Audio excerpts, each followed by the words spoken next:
Good morning. I'm Dave Witt, and I'm going to take you out in the boat this morning because I want you to see the Englewood, Florida market like I see it from the water. Because if you're looking to buy a home in Englewood, Placida, Boca Grande, Cape Haze, Rotonda, and you're looking for waterfront, there's a whole conversation that we need to have that most agents aren't going to be able to have with you.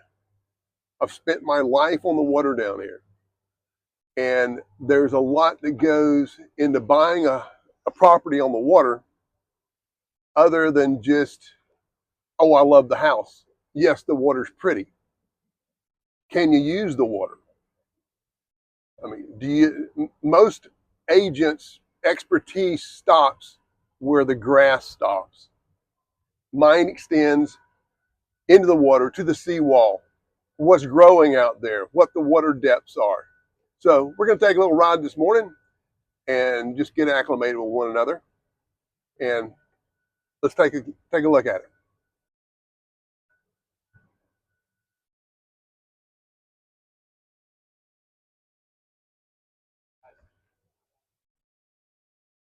Morning. Good, thanks. This is Gasparilla Marina.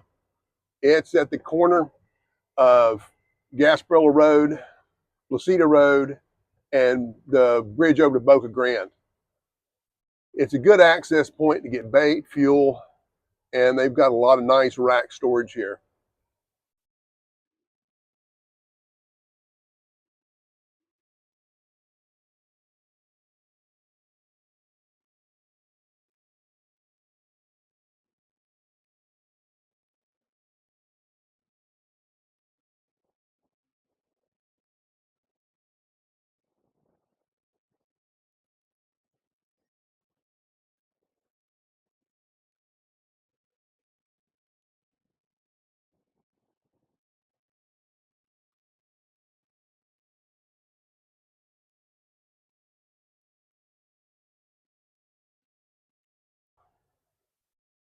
Coming out to the cut going out to Gasparilla Sound, you'll notice on the right where these Australian pine trees are, that used to be the Placida fishery. That's where all the grouper boats came in, the mullet boats came in and sold their catch. That was sold off years ago, and recently it's been slated to be a resort, but after Hurricane Ian, that got put on the back burner for a while, and not sure when that's going to actually get started.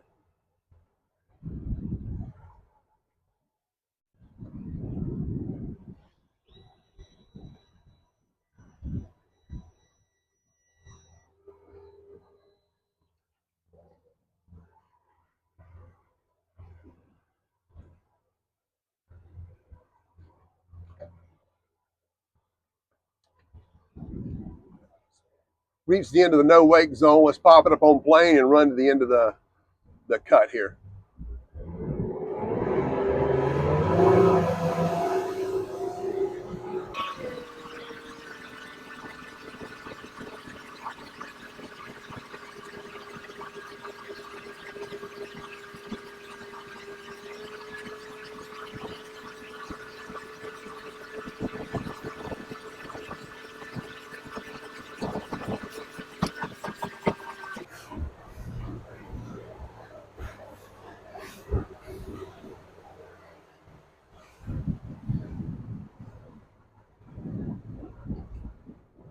Okay, we're here at the end of the cut, going into the marina, getting to the intercoastal waterway.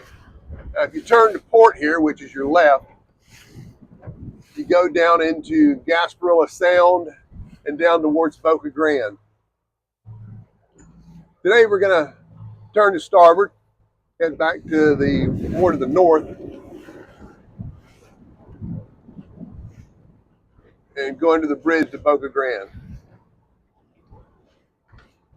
You'll notice the old railroad trestle that's here, and you see the big concrete structure. That's the old railroad swing bridge. back in the 60s and 70s, all of the phosphate that was mined in Central Florida came down this railroad track to the port of Boca Grande, which is no longer there. I believe around the mid 70s was the last train that ever brought phosphate in, and everything was dismantled, and all that's condos now. Heading this direction also takes you back up to Cape Haze, Palm Island, Englewood, and the intercoastal goes all the way up through Venice, Sarasota.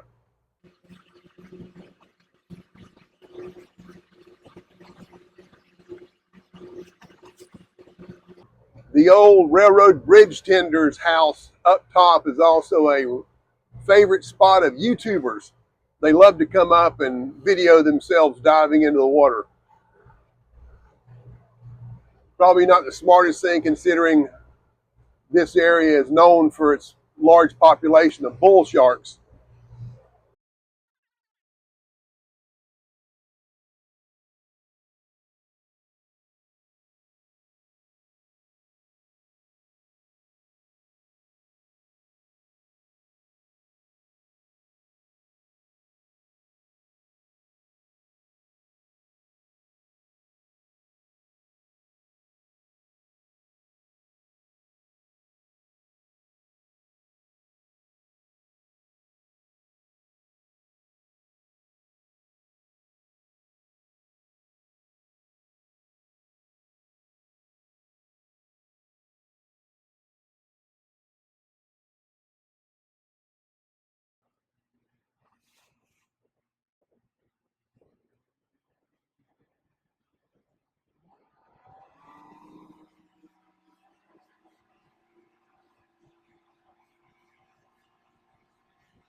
Okay, this is Gasparilla Pass. It's on the north end of Boca Grande. The island you see to the right is Little Gasparilla Island. A lot of people have homes there, but it is only accessible by boat. There are no ferry boats, there are no roads. So if you want to be there, you have to have a boat of your own or find someone to drop you off. On the south side is the north end of Boca Grande.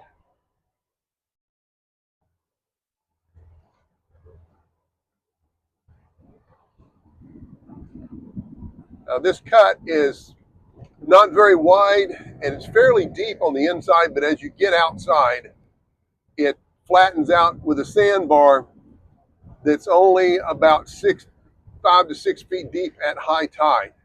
So during the wintertime, it can be a little touchy. If you've got a very large boat with a deep draft, anything over 4 feet or near 4 feet, you may want to opt to either go up to Venice and go out Venice Inlet or go on south down to Boca Grande Pass where you've got 40, 50 feet of water.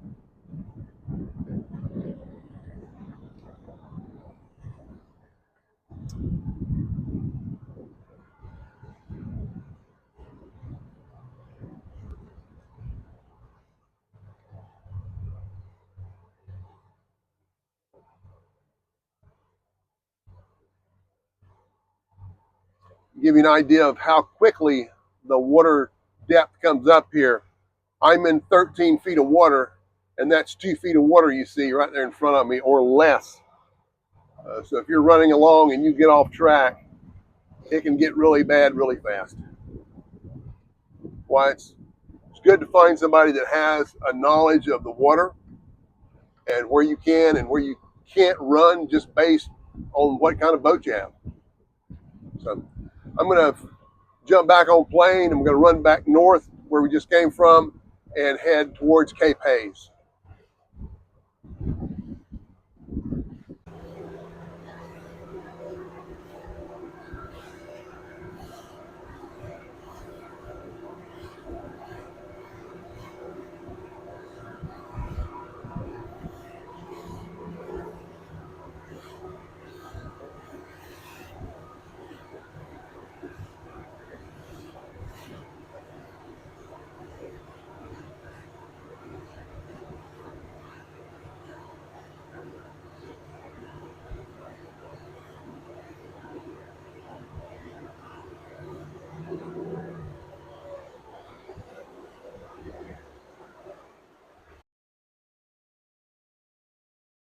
Just want to give you a quick look at the water. I don't have a polarized lens for the camera, but we're in 8 feet of water and you can actually see the bottom. See the shadows going past on the bottom. It's beautiful out here today.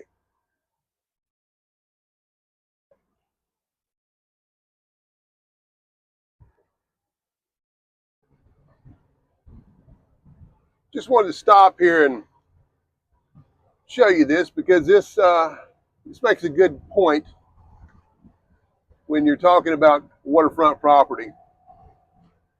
Notice how long these docks are.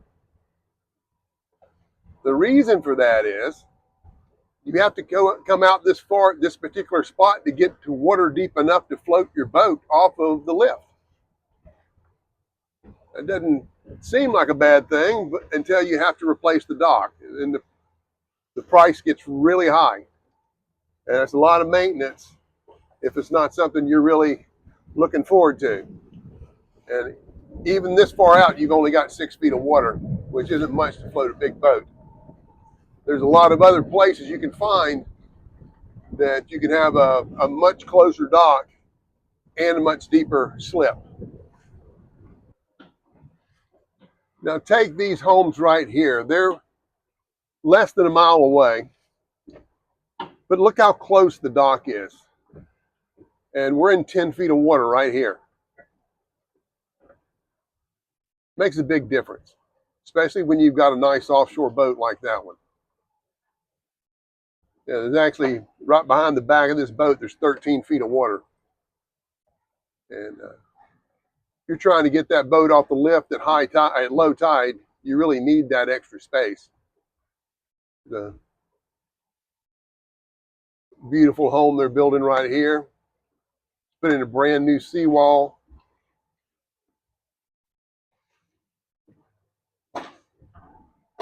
Oh yeah, look at the tiki bar there. It's all about the lifestyle.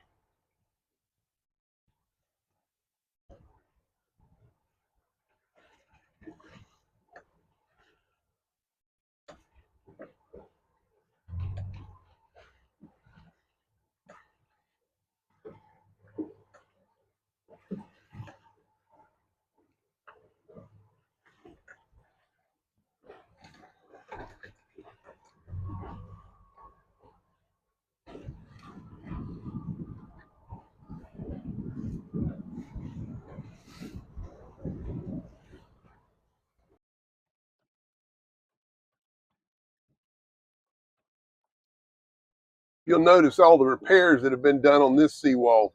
It's fairly old, and that's not really something you can see from the standing on the grass up there. The one next to it, they've actually put riprap in front of it, and when they did the recap and the repairs, doesn't seem like much, but this can get into 6 figures fairly easily if you're not careful.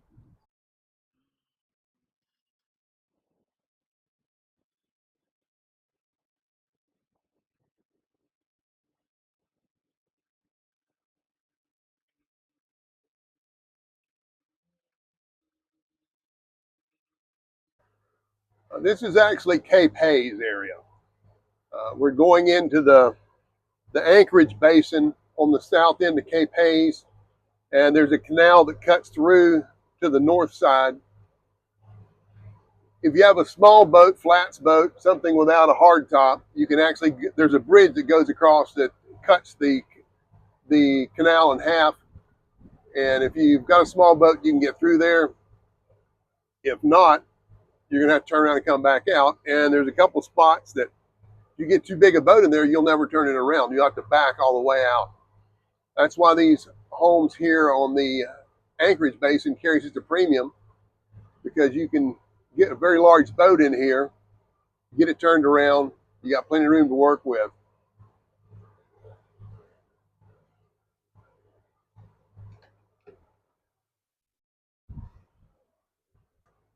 Now this is the canal that cuts through the middle of Cape Haze.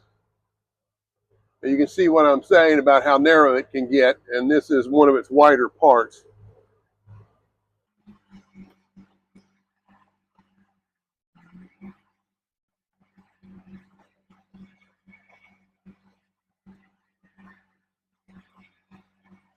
You have plenty of draft in here. It's about 6 feet.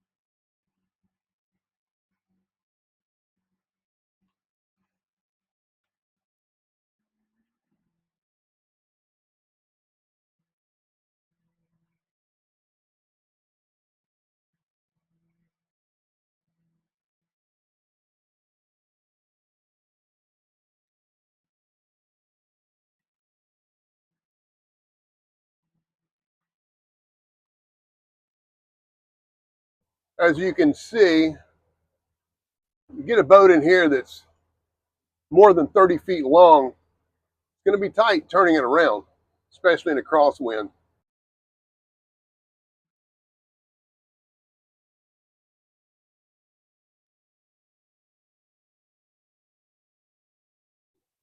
Just want to show you this because it gives you a good idea of what I was talking about.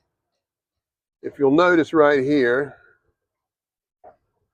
the old seawall was capped with new concrete.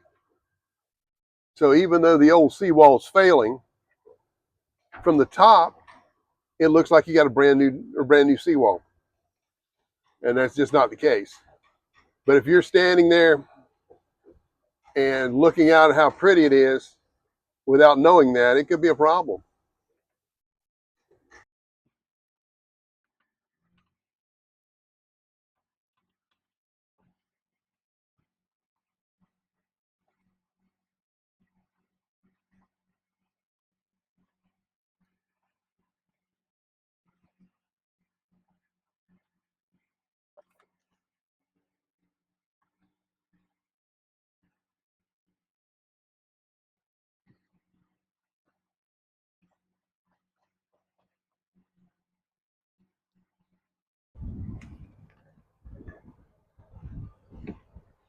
I wanted to show you a quick look at this beautiful home here.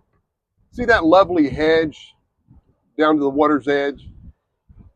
Well, that's not just scenery.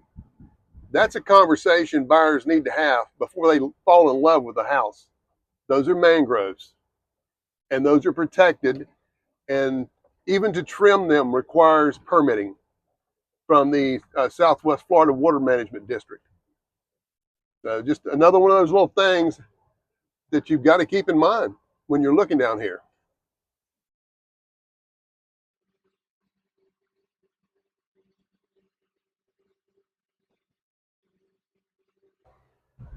Right here in the intercoastal, just in front of the Cape Haze neighborhood, is a no-wake zone that's been nicknamed the Miserable Mile by the locals because it's such a long no-wake zone. Now, it seems like a bad thing, but if you're a homeowner here, having a no-wake zone in front of your property is a very good advantage.